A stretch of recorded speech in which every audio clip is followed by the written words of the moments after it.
പല ഭാഷകളിലുള്ളവർ ഈ പടം റീമേക്ക് ചെയ്യാൻ വന്നുകൊണ്ടിരിക്കുന്നു. ഹിന്ദിയിൽ നിന്ന് അക്ഷയ് കുമാറും തെലുങ്കിൽ നിന്നും വെങ്കടേഷും വന്നിട്ടുണ്ട്. ഇപ്പോൾ മറ്റുള്ളവർ വേറെ വരാനിരിക്കുന്നു.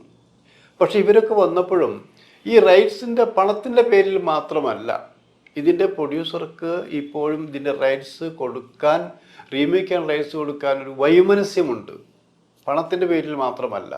ഇപ്പോൾ ഈ പീക്ക് പീരീഡിൽ നിൽക്കുന്ന തുടരും മറ്റു ഭാഷകളിൽ പോയാൽ പലരും ചോദിക്കുന്നൊരു ചോദ്യം, ആര് മോഹൻലാലിൻ്റെ റോളിൽ അഭിനയിക്കും? ഹിന്ദിയിലെടുക്കുക, ആരഭിനയിക്കും മോഹൻലാലിൻ്റെ റോള്? നമ്മളൊന്ന് ആലോചിച്ച് നോക്ക്. നമുക്ക് നമ്മുടെ മുറ്റത്ത് മുല്ലയ്ക്ക് മണമില്ല എന്ന് പറഞ്ഞ പോലെ മോഹൻലാലിനെ ചിലപ്പോൾ നമുക്ക് പരിഹാസം ഉണ്ടായിരിക്കാം, നല്ലതാണെന്ന് പറയുമ്പോൾ തന്നെ ചകഞ്ഞ് പിടിച്ചു നോക്കുക. അപ്പം ആരാ? നിങ്ങൾ ലിസ്റ്റ് എടുത്തോ. അപ്പോൾ അവിടെ ഒരു മൈനസ് പോയിൻ്റാണ്. ഈ സിനിമ റീമേക്ക് ചെയ്യുമ്പോൾ മോഹൻലാലിൻ്റെ റോള് ആര് ചെയ്യും എന്നുള്ളത് പൂരിപ്പിക്കാൻ പറ്റാതെ കിടക്കുന്നു. ഇനി തെലുങ്കിലേക്ക് പോവുക.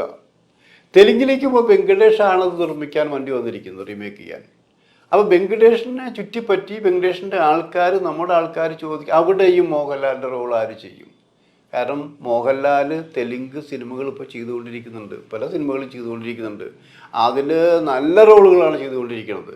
അപ്പം അവിടെ മോഹൻലാലിൻ്റെ റോള് അഭിനയിക്കാൻ അവിടെയും കുറവാണ്.